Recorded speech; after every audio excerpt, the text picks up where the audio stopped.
Hey, what's going on, y'all? Back with another one, man. I am back, man. I know I missed one yesterday. What they always say, life is happening while you making other plans. So it was one of those things, man. Had a quick little family thing I had to deal with. Make sure mom's was good, everything is okay.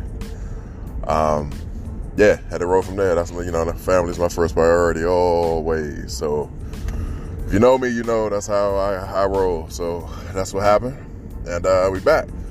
So, like I always say, gotta say it because I really mean it.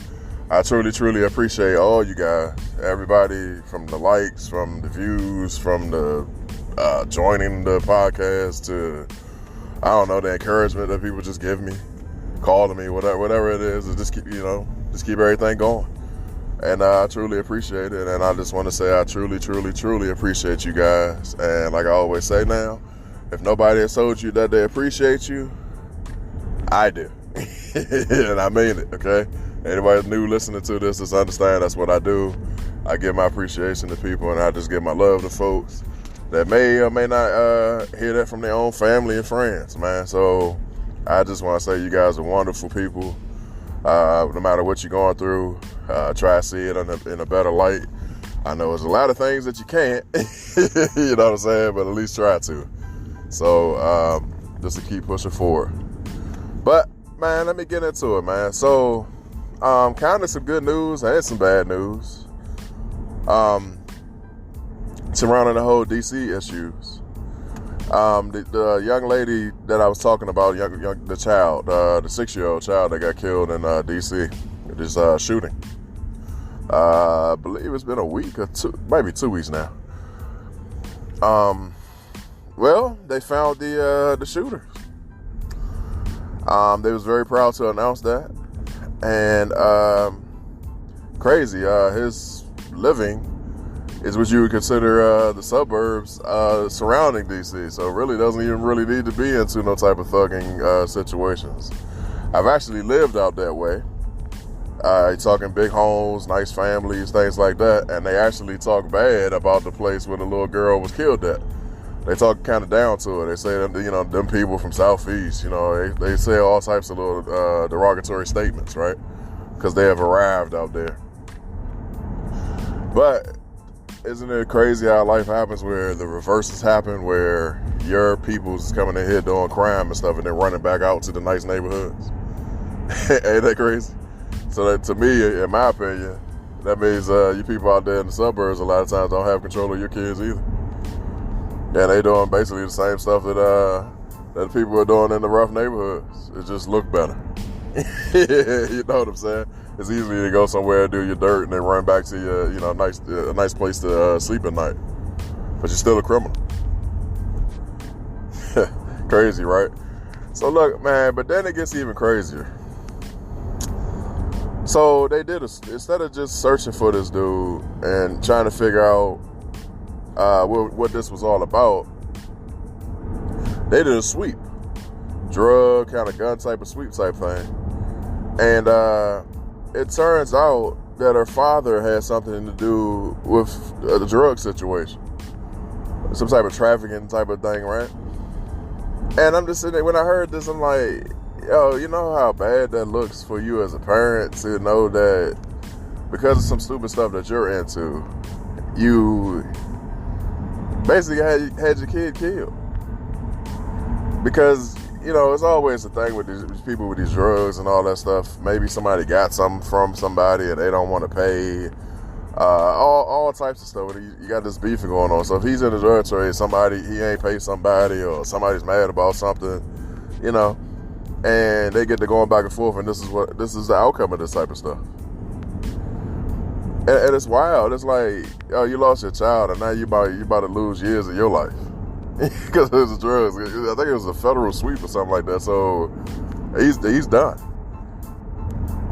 And I'm like, oh man. I mean, that's just bad for that whole family situation right there. A kid is gone, and the father is gone. The mother must be horrified. I mean, just destroyed, I guess, unless she's all about that lifestyle too, these days and times, people just be on wild stuff. But sometimes it be a woman to be innocent, and guy just decide he on some stupid stuff. So it just depends. You can't really judge all these situations as like they cookie cutter, all of them the same. So you never know. But I just thought it was so wild that, you know, the father would have something to do with that. I mean, I couldn't sleep at night. You know what I'm saying? Knowing that something I'm into got my kid killed. You know what I'm saying? And I'm just like, wow, man. I mean, I would just wonder, what do you guys think about that? Like, people doing things that they put their kids in harm's way. And it ain't necessarily even got to be that complete situation, like, you know, the drug and the shooting type of situation. Look how many people are racing and speeding with their kids in the car. I just couldn't imagine, like, I decided I got some sports car and I'm going to go flying down the street. I got my kid in the car and I go crash and flip over and all this. I just couldn't imagine, man. So I'm just trying to figure it out. Right? What you guys may think about it.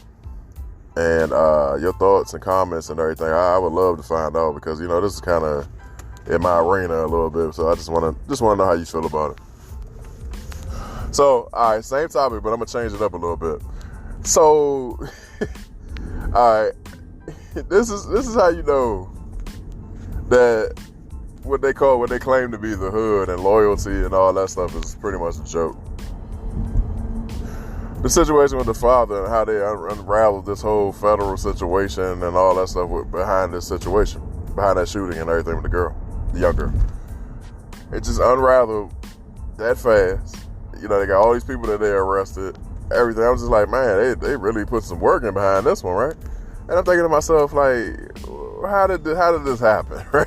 Because DC is a lot of cold cases, a lot of, like, it almost seems like they put no effort behind stuff. Like, it's just, you know, you just get that vibe, right? And then I saw it. $60,000 reward. Ooh. Now, I'm not trying to make her situation no joke or try to put no funny aspect behind it, but just for you guys to understand that the streets is not loyal to you. And the people that you consider your friends are not really your friends, man.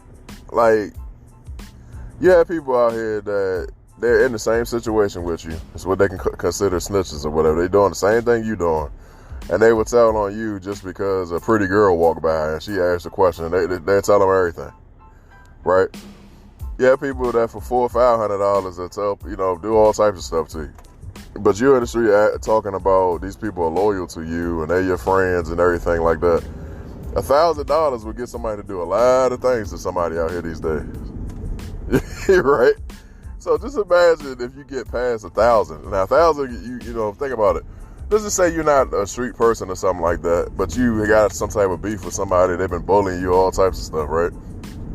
If you got $1,000 that you can give up, you got $1,000 that you can get somebody beat, robbed, possibly, you know, some people will shoot somebody for that, for you. You know what I'm saying? Just for 1,000. Imagine if you put 10,000 up. Man, they coming to your house. they coming for your parents. All that. You know what I'm saying? So when you get to $60,000, now these are people that you consider your friends, your dogs, you know, they true together, right? All that. $60,000. You don't think somebody's gonna tell your whereabouts, your mama whereabouts, your father whereabouts, your young brother's whereabouts? For $60,000, man, somebody's gonna tell everything. And I believe that's what happened. I think they put that reward up. Somebody said 60, and they know they was broke. And this, especially after fighting after this corona and the jobs and all this stuff like that. Oh yeah, $60,000. I'm telling you everything. I'm sitting there thinking now, man, for $60,000, and I knew something that he did, and I'm not that cool with him. Oh man, I might gotta make a little. I might gotta tell somebody something, man. I might be able to pay off, you know. Yeah, think about it. Somebody signed you a check for $60,000 just because you gotta give up some information on somebody, man. What? Ain't no loyalty in this game, man. That's how people look at it. Like, yo, you're not loyal to me. You're the one making the money, or we doing what we doing together, or whatever. You call somebody to get killed, and I'm not supposed to collect on you. Like, I truly believe somebody gave up that information. I almost wish it was a way to see like when they give out the check. You know what I'm saying? You can kind of see, but I doubt if they that stupid to just be like, hey, today on Thursday we're giving out the payment for the the information. Like, I don't think they that stupid to do that, because they know that would be game over for the person that did it, that told. So I hope they're not that dumb. But man, I'm just thinking about it, man. When you have what you call friends or family members or whatever that decide they want to be in the streets now, and these 2020 and 2021 and all that, they still want to be street guys, or your siblings want to still be outside doing things they ain't supposed to be doing. And you're trying to tell them that the people that you're holding to a standard of, they're your friends, they're your folks, they all these things you can say.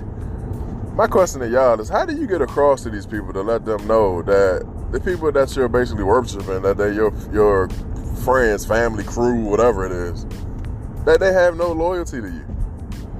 They really have no loyalty to you. And sometimes I think it's just hard for these guys to understand this, that the person that's next to you that's doing all this laughing and joking and petty crimes y'all might be committing together and stuff like that, it's not loyal to you. At any given moment,